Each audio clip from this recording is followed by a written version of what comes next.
जय हिंद। स्वागत है आप लोग का मेरे यूट्यूब चैनल पे। दोस्तों, आज मैं आप लोग को बताने वाला हूं कक्षा 8वीं का मॉडल पेपर 2025 में 28 जनवरी के आप लोग एग्ज़ाम देने वाले हैं। तो आप लोग के लिए बहुत ही यूजफुल वीडियो है, बहुत ही इंपॉर्टेंट क्वेश्चन इसमें दिया हूं।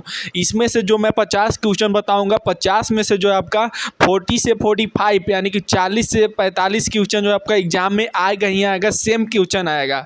तो आप लोग को जो है वीडियो बहुत ज़रूरी है, लास्ट तक देखिएगा इस क्वेश्चन को और सारे क्वेश्चन को नोट डाउन करके प्रैक्टिस कर लीजिएगा और रट लीजिएगा।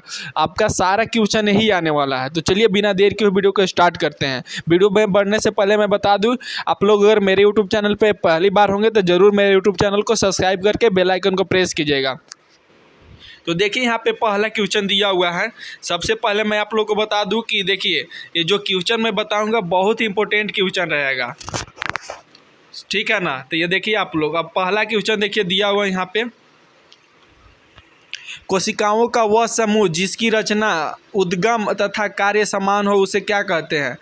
बहुत इंपॉर्टेंट क्वेश्चन है, पढ़िए आप लोग ध्यान से। कोशिकाओं का वह समूह जिसकी रचना उद्गम तथा कार्य समान हो उसे क्या कहते हैं। तो उसको कहते हैं, उसको उत्तक कहते हैं। आप लोग पढ़े होंगे। तो इसका ऑप्शन नंबर जो है सी हो जाएगा। ऑप्शन नंबर इसका सी जो है करेक्ट आंसर होगा। नेक्स्ट क्वेश्चन देखिए दिया हुआ है, एक कोशिकीय जीव कौन सा है। तो एक कोशिकीय जीव जो है अमीबा होता है, इसलिए ऑप्शन नंबर इसका सी हो जाएगा। ठीक है, ये सब पढ़ा क्वेश्चन है, यही सब क्वेश्चन आप लोग का एग्जाम में आएगा ही आएगा।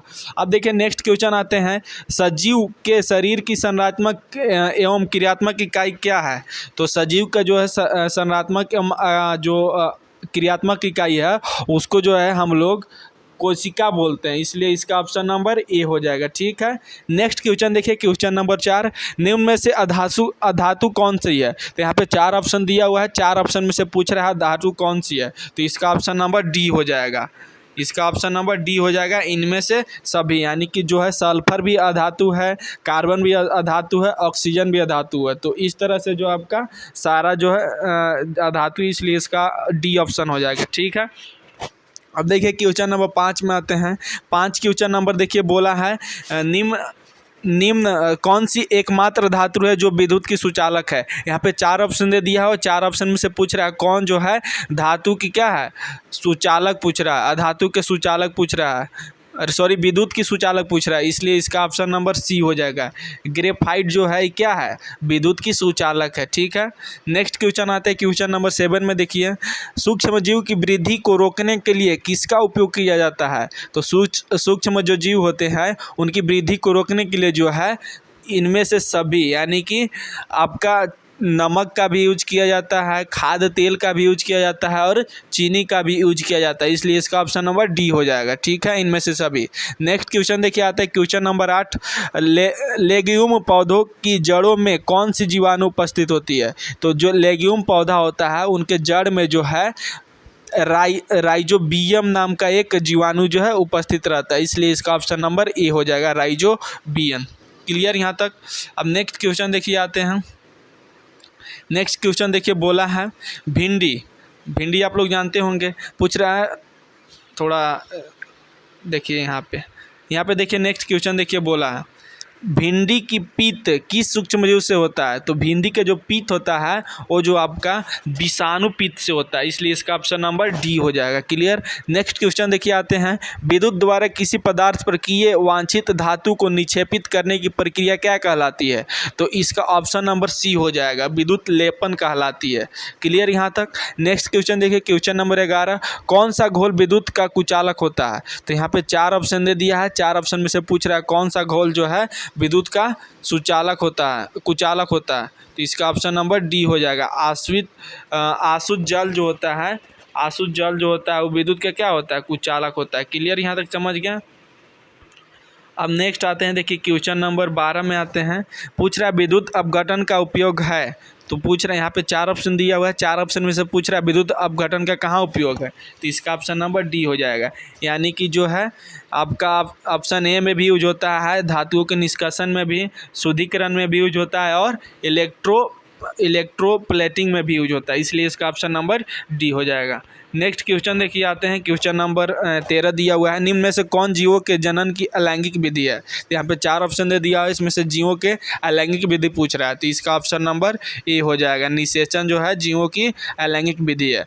नेक्स्ट क्वेश्चन देखिए, क्वेश्चन नंबर 14 जो है, वाह निषेचन किस में होता है। तो इसमें ऑप्शन नंबर 4 दे दिया है, यहाँ पे देखिए इसमें से पूछ रहा है वाह निषेचन किस में होता है, तो इसका ऑप्शन नंबर डी हो जाएगा, यानी कि इनमें से सभी में होता है, यानी कि मछली में भी होता है, स्टार फिश में भी होता है और मेढक में भी होता है, तो इसलिए इसका ऑप्शन नंबर डी हो जाएगा कि सभी में होता है। नेक्स्ट क्वेश्चन देखिए, क्वेश्चन नंबर 15 दिया हुआ है, निषेचन के परिणाम स्वरूप क्या बनता है। तो निषेचन के परिणाम स्वरूप जो है क्या बनता है, तो इसका ऑप्शन नंबर बी हो जाएगा, युग्मज बनता है, तो इसका ऑप्शन नंबर बी हो जाएगा। क्लियर। नेक्स्ट क्वेश्चन देखिए आते हैं, क्वेश्चन नंबर 16 पे आते हैं। देखिए 16 बोला है, दो सतहों पर संपर्क के कारण कौन सा बल लगता है। तो दो सतह पे जो है संपर्क के कारण पूछ रहा है कौन सा बल लगता है, तो इसका ऑप्शन नंबर सी हो जाएगा, घर्षण बल लगता है। क्लियर। नेक्स्ट क्वेश्चन देखिए आते हैं, एकांक क्षेत्र पर कार्यरत बल को क्या कहते हैं। तो एकांक यानी कि एक जगह पे उसको बोल सकते हैं, एकांक क्षेत्र पे जो कार्यरत बल होता है उसको हम लोग दाब बोलते हैं, दाब। ठीक है, यहाँ तक समझ गया। नेक्स्ट क्वेश्चन देखिए, क्वेश्चन नंबर 18, निम्नलिखित बलों में कौन सा संपर्कित बल है। यहाँ पे 4 ऑप्शन दिया, इसमें से संपर्कित बल पूछ रहा है, तो इसका ऑप्शन नंबर ए हो जाएगा। पेशीय जो बल है वो संपर्कित बल है। नेक्स्ट क्वेश्चन देखिए, क्वेश्चन नंबर 19 जो बोला है, सूर्य नाभिकीय अभिक्रियाओं द्वारा उत्पन्न करती है। तो इसका ऑप्शन नंबर पूछ रहा है, सूर्य नाभिकीय अभिक्रियाओं द्वारा क्या उत्पन्न करती है, तो इसका ऑप्शन नंबर सी हो जाएगा, ऑप्शन नंबर सी, दोनों, यानी कि ऊष्मा भी उत्पन्न करती है और प्रकाश भी उत्पन्न करती है, इसलिए इसका ऑप्शन नंबर सी हो जाएगा, यानी कि दोनों उत्पन्न करती है। ठीक है।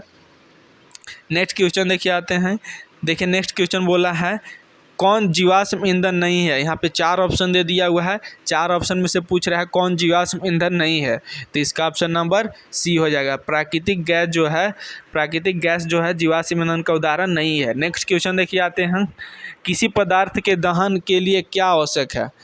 तो यहाँ पे अब 4 ऑप्शन दे दिया है, इसमें से पूछ रहा है क्या आवश्यक है, तो इसका ऑप्शन नंबर डी हो जाएगा, यानी कि सभी आवश्यक है।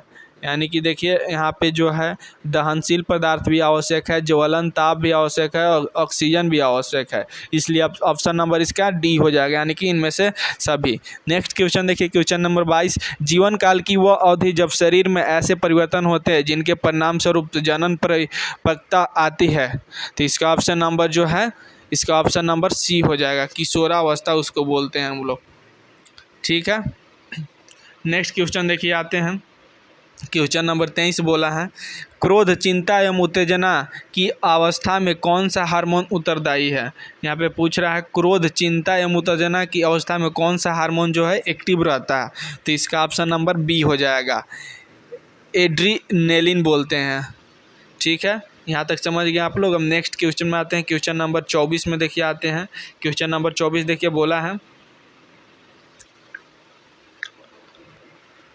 देखिए बच्चे के लिंग निर्धारण के लिए कौन उत्तरदायी था।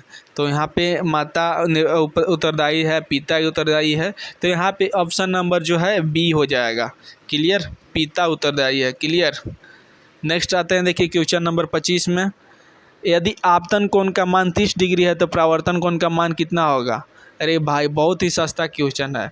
यहाँ पे देखिए, यहाँ इसका ऑप्शन नंबर सी हो गया। यहाँ देखिए, ये हमेशा याद रखिएगा कि जितना आपतन कोण का वैल्यू होता है उतना ही जो है परावर्तन कोण का वैल्यू होता है, इसलिए हमेशा आपतन कोण जो है परावर्तन कोण के बराबर होता है। इसलिए यहाँ पे देखिए आपतन कोण 30 डिग्री बोला है, तो सिंपल सी बात है, आपतन कोण जो है परावर्तन कोण के बराबर होता है, इसलिए आपतन कोण जब 30 है तो परावर्तन भी 30 होना चाहिए, इसलिए इसका ऑप्शन नंबर सी हो जाएगा। क्लियर।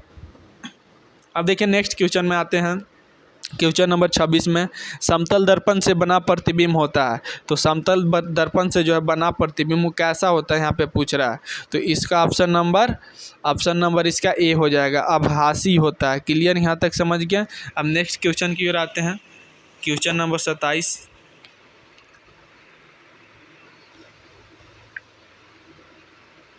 वह यंत्र जो दृष्टि रेखा पर नहीं रखने वाले वस्तुओं को भी दिखा सकता है उसको क्या कहते हैं? तो उसको जो है हम लोग पेरिस्कोप बोलते हैं, इसलिए इसका ऑप्शन नंबर ए हो जाएगा। नेक्स्ट क्वेश्चन देखिए आते हैं, काटी गई फसल से बीजों या दानों को अलग करना क्या कहलाता है? तो इसका ऑप्शन नंबर डी हो जाएगा, उसको हम लोग थ्रेसिंग बोलते हैं। क्लियर। नेक्स्ट क्वेश्चन आते हैं, क्वेश्चन नंबर 29 देखिए, अनाज के भंडारण के लिए अनाज में नमी की मात्रा होनी चाहिए। तो अनाज के भंडारण के लिए जो अनाज में जो है नमी की मात्रा जो है वो होना चाहिए आपका 14% से कम होना चाहिए, यानी कि ऑप्शन नंबर इसका सी हो जाएगा। क्लियर।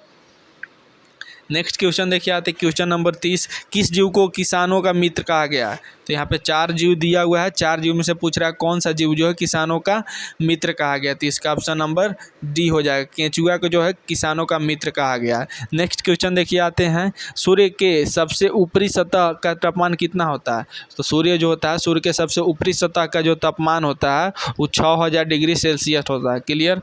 नेक्स्ट क्वेश्चन देखिए आते हैं, क्वेश्चन नंबर 32, निम्न में से कौन सा प्राकृतिक उपग्रह है? तो इसका ऑप्शन नंबर बी हो जाएगा, चंद्रमा जो है प्राकृतिक उपग्रह है। क्लियर, यहाँ तक समझ गए? यही सब क्वेश्चन आप लोग का आएगा दोस्तों, बहुत ही इंपॉर्टेंट, इसको लीजिएगा, हल्का में नहीं लेना है इस सब क्वेश्चन को। अब देखिए नेक्स्ट क्वेश्चन आते हैं, किस ग्रह का द्रव्यमान सबसे अधिक है? क्वेश्चन नंबर 33, किस ग्रह का द्रव्यमान जो है सबसे अधिक है? तो इसका ऑप्शन नंबर सी हो जाएगा, बृहस्पति का जो द्रव्यमान है बहुत ही सबसे अधिक है। अब नेक्स्ट आता है क्वेश्चन नंबर देखिए 34 में, घर्षण हमेशा, यहाँ पे क्वेश्चन बोला है घर्षण हमेशा क्या होता है? तो इसका ऑप्शन नंबर डी हो जाएगा, आरोपित बल का विरोध करता है। ठीक है। 35 क्वेश्चन नंबर आते हैं देखिए, घर्षण निर्भर करता है, तो घर्षण किस पे निर्भर करता है? तो इसलिए आप इसका ऑप्शन रखिए, घर्षण जो है पृष्ठ की प्रकृति पर भी निर्भर करता है, वस्तु के भार पे भी निर्भर करता है, इसलिए इसका ऑप्शन नंबर सी हो जाएगा, दोनों पर निर्भर करता है। क्लियर। नेक्स्ट क्वेश्चन देखिए आते हैं, क्वेश्चन नंबर 36 में आते हैं, पूछ रहा है घर्षण बढ़ाने का निम्न में से कौन तरीका, देखिए घर्षण बढ़ने का तरीका निम्न में कौन है? तो घर्षण बढ़ने का तरीका निम्न में से कौन है? तो इसका ऑप्शन नंबर जो है सी हो जाएगा, सतह रुखरा कर जो हम लोग घर्षण बढ़ा सकते हैं। क्लियर यहाँ तक। नेक्स्ट क्वेश्चन देखिए आते हैं 37, इनमें से कौन संश्लेषित रेशा है? पूछ रहा है, 4 ऑप्शन दिया हुआ है, इसमें से पूछ रहा है कौन संश्लेषित रेशा है? तो इसका ऑप्शन नंबर ए हो जाएगा, नायलॉन जो है वो क्या है? संश्लेषित रेशा है। क्लियर यहाँ तक समझ गया? तो इसका ऑप्शन नंबर ए हो जाएगा, नाइलॉन। ठीक है। नेक्स्ट क्वेश्चन देखिए, क्वेश्चन नंबर 38 बोला है, निम्न में कौन 4R में नहीं है? तो इसका ऑप्शन नंबर डी हो जाएगा, रिमूव जो है 4R में नहीं है। नेक्स्ट क्वेश्चन देखिए आते हैं, निम्न में कौन पिघल जाती है परंतु जलती नहीं है? यहाँ पे 4 ऑप्शन दिया हुआ है, इसमें से पूछ रहा है कौन पिघल जाती है पर जलती नहीं है? तो इसका ऑप्शन नंबर सी हो जाएगा, नायलॉन जो है पिघल जाती है पर जलती नहीं है। क्लियर। नेक्स्ट क्वेश्चन देखिए आते हैं, क्वेश्चन नंबर 40, आवृत्ति का मात्रक क्या है? आवृत्ति का मात्रक पूछ रहा है, तो इसका ऑप्शन नंबर जो है ए हो जाएगा, आवृत्ति का जो मात्रक होता है हर्ट्ज होता है। ठीक है। तो इसका ऑप्शन नंबर ए हो जाएगा करेक्ट आंसर। अब नेक्स्ट क्वेश्चन देखिए, क्वेश्चन नंबर 41 बोल रहा है, एक कंपन में लगे समय को क्या कहते हैं? तो एक कंपन में लगे समय को जो हम लोग आवर्तकाल बोलते हैं, इसलिए इसका ऑप्शन नंबर बी हो जाएगा। नेक्स्ट क्वेश्चन देखिए, ध्वनि संचरित हो सकती है। यहाँ पे 4 ऑप्शन दिया हुआ है, 4 ऑप्शन में से पूछ रहा है ध्वनि जो है किस में संचरित हो सकती है? इसलिए इसका ऑप्शन नंबर जो है ऑप्शन नंबर डी हो जाएगा, ठोस द्रव एवं ठोस द्रव एवं गैस में जो है ध्वनि संचरित हो सकती है। क्वेश्चन नंबर 23 में आते हैं अब हम लोग। क्वेश्चन नंबर देखिए 23 बोला है, किसी आवेशित वस्तु से आवेश को पृथ्वी में स्थानांतरित करने की प्रक्रिया को क्या कहते हैं? तो इसका ऑप्शन नंबर जो है ए हो जाएगा, उसको जो हम लोग भूसंपर्कन कहते हैं। क्लियर। नेक्स्ट क्वेश्चन देखिए आते हैं, क्वेश्चन नंबर 44, भूकंप की शक्ति के परिमाण को कैसे मापा जाता है? तो इसका ऑप्शन नंबर जो है ए हो जाएगा, सीस्मोग्राफ द्वारा मापा जाता है। क्वेश्चन नंबर 45 देखिए, आवेश कितने प्रकार के होते हैं? तो आवेश जो होते हैं वो निम्नलिखित 2 प्रकार के होते हैं। क्लियर। तो इसका ऑप्शन नंबर बी हो जाएगा। यहाँ तक समझ गए आप लोग। अब देखिए क्वेश्चन नंबर 46 में आते हैं। क्वेश्चन नंबर 46 बोला है, वायुमंडल में निलंबित सूक्ष्म ठोस या तरल कण के बादल को क्या कहते हैं? तो इसका ऑप्शन नंबर जो है बी हो जाएगा, उसको एरोसेल बोलते हैं। क्लियर। अब नेक्स्ट क्वेश्चन देखिए आते हैं, वायुमंडल में ऑक्सीजन गैस कितना प्रतिशत है? तो वायुमंडल में जो है ऑक्सीजन गैस कितना प्रतिशत है? तो 21% है, इसलिए इसका ऑप्शन नंबर बी हो जाएगा। क्लियर, यहाँ तक समझ गए आप लोग। नेक्स्ट क्वेश्चन देखिए, वनोन्मूलन का अस्थायी हल क्या है? तो वनोन्मूलन का जो अस्थायी हल जो है वो आपका पुनर्वनरोपण है, तो इसलिए ऑप्शन नंबर इसका सी हो जाएगा। अब देखिए क्वेश्चन नंबर 49 में आते हैं, काला सोना किसे कहा जाता है? बहुत ही इंपॉर्टेंट क्वेश्चन है दोस्तों। काला सोना जो है किसे कहा जाता है? तो इसका ऑप्शन नंबर सी हो जाएगा। पेट्रोलियम को जो है हम लोग काला सोना बोलते हैं, इसलिए इसका ऑप्शन नंबर सी हो जाएगा।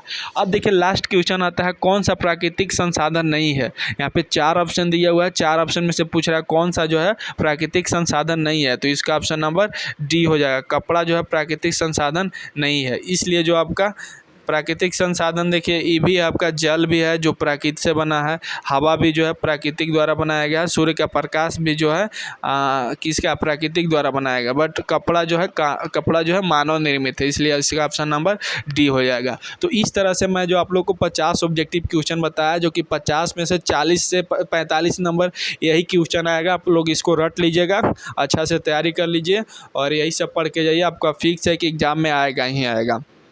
तो चलिए आज के लिए इतना ही दोस्तों। अगर वीडियो अच्छा लगा होगा तो ज़रूर मेरे यूट्यूब चैनल को सब्सक्राइब कीजिएगा, बेल आइकन को प्रेस कीजिएगा और अपने दोस्तों के पास ज़रूर शेयर कीजिएगा। तो मिलते हैं एक नए वीडियो के साथ, तब तक के लिए जय हिंद, वंदे मातरम।